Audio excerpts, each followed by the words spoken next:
welcome. Today we'll be making Petit fours. I am starting a couple nights before I actually want them to be done, so keep that in mind as you proceed through the video.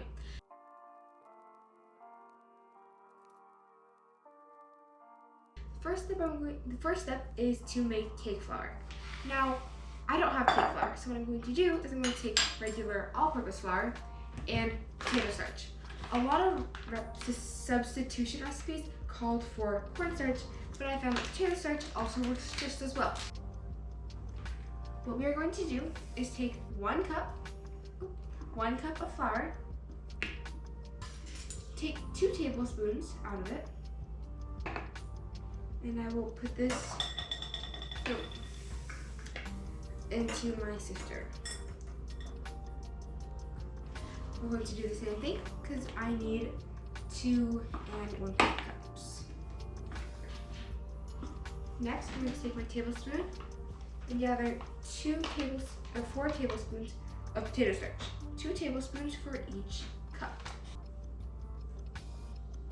There we go. The starch in the flour will prevent the gluten from clumping together. Here we have it, our 2 1/4 cups of cake flour. Let's get back to the recipe. Starting at the beginning of the recipe, we are going to cream 8 ounces of butter, 8 ounces of cream cheese, and 2 1/4 cups of sugar together. We got this all nice and beat up. So now I'm going to crack 1 egg in at a time, and I'm going to mix it in between each. So we'll start with 1 egg. 2. Number 3. 4. Last one. Next we'll have the vanilla.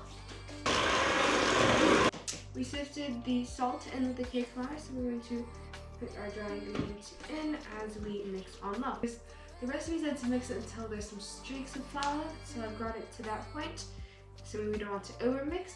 And then I'm going to mix it by hand, scrape the bottom and sides of the bowl, and then I'm going to put it in the oven.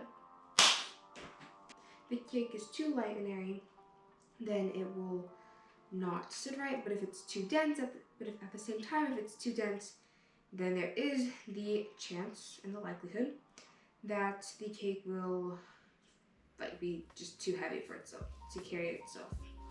I've always wanted to make a Petit four ever since I was like 8, 9. Yeah. When I first got my reading bug, I read Samantha, the American Girl, a lot. I actually got a doll for her for my birthday one year, but I absolutely loved it. And in one of the books, she has a little tea time with her aunt, and they have Petit fours. And I just thought it was so, there's a little picture of it in there. I don't know. I always wanted to make them, never could figure out how, and now I get to, so I'm really excited about that. We have our cake here.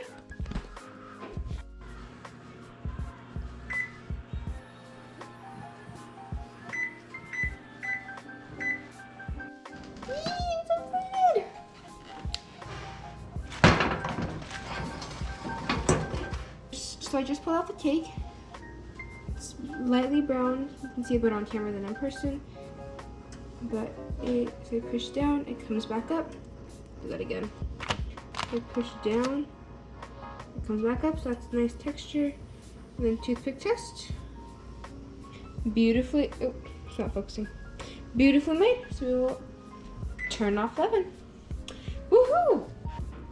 As this cake has passed all my tests, I will put it out on the counter and let it cool overnight. It's really good. Feel it now.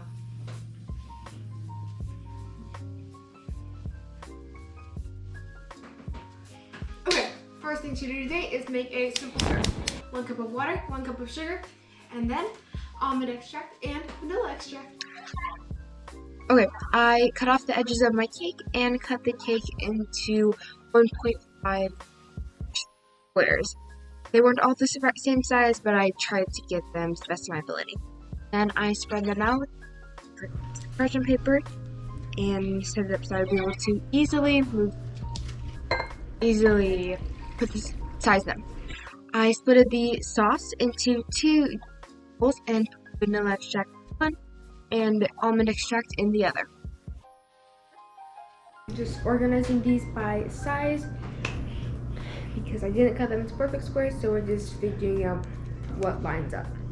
For example, these 2 line up pretty perfectly, so I'm going to stack those and we're going to use those together. In the recipe that I'm following, they did 3 layers, but I think I'm going to just go with 2 layers and we'll see how that works. The first application that I tried was basting.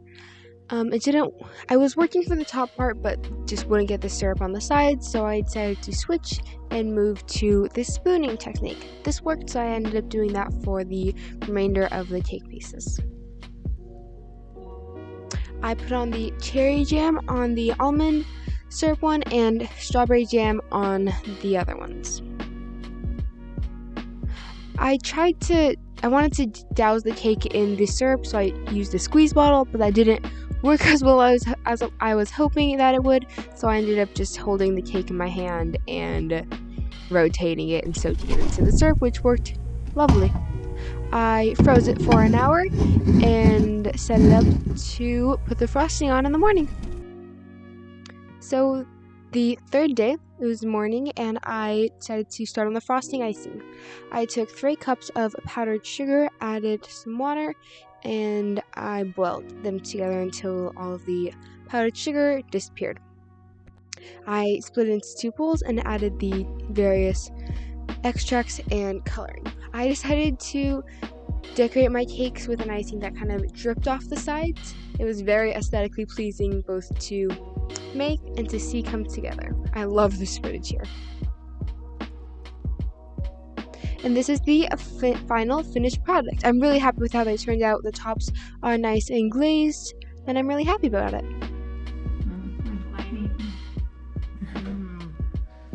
So good. Like really moist. And very sugary. It's very sugary.